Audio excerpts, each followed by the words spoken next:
എല്ലാവർക്കും കേക്കും നമ്മൾ കൂൾ ഡ്രിങ്ക്സും കൊടുക്കുന്നുണ്ട്. അത് വരുന്നു തോന്നുന്നു. പ്രത്യേകിച്ച് ഈ യോഗത്തില് ഈ വർഷം 75ാം പിറന്നാൾ ആഘോഷിക്കുന്ന ജോജോ ചേട്ടന് പ്രസിഡന്റ് കേക്ക് കൊടുത്ത് കേക്കിന്റെ ഉദ്ഘാടനം നടത്തായിരിക്കും. ജോജോ ചേട്ടൻ ഒന്ന് വേദിയിലേക്ക് വരാം.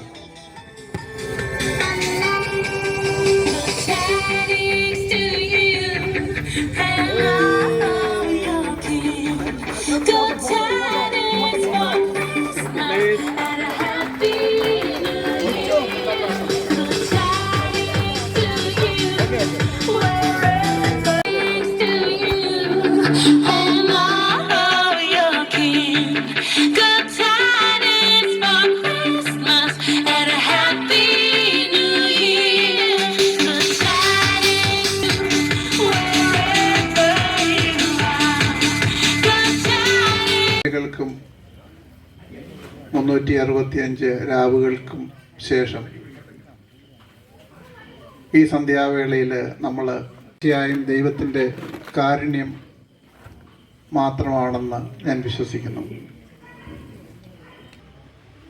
ചിലരെങ്കിലും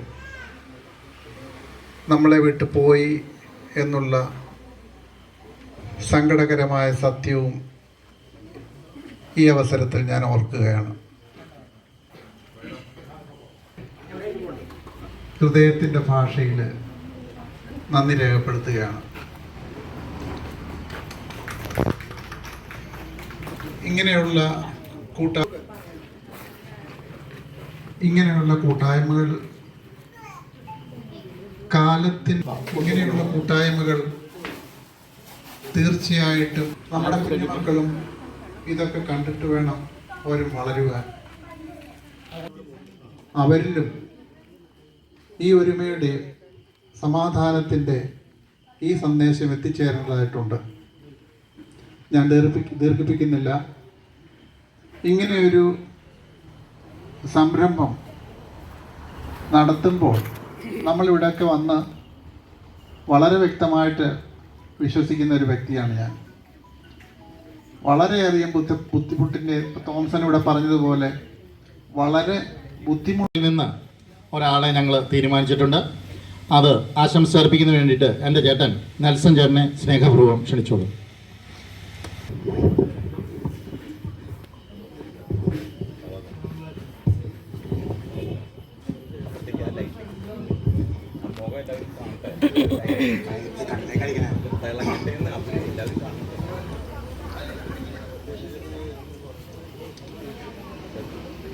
സ്റ്റേജിൽ സന്നിധരായിരിക്കുന്ന കല്ലിങ്കുടി അവൻ്റെ ശബ്ദവും മീശയുടെ ഡ്രസ്സും കാണുമ്പോൾ ഒരു പുലി അടിക്കുന്നതായിട്ട് എനിക്ക് തോന്നുകയാണ്. പക്ഷേ എൻ്റെ ആകെ ആശ്വാസം എൻ്റെ അനിയൻ ബൈക്കിലുണ്ടല്ലോ മാത്രമാണ്. നിങ്ങളുടെ ദീർഘമായിട്ടുള്ള ഒരു പ്രസംഗം ജനസന്റെ കേട്ട് കഴിഞ്ഞാൽ നിങ്ങൾക്ക് സഹിക്കാൻ പറ്റുമെന്ന് എനിക്കത് അറിയില്ല.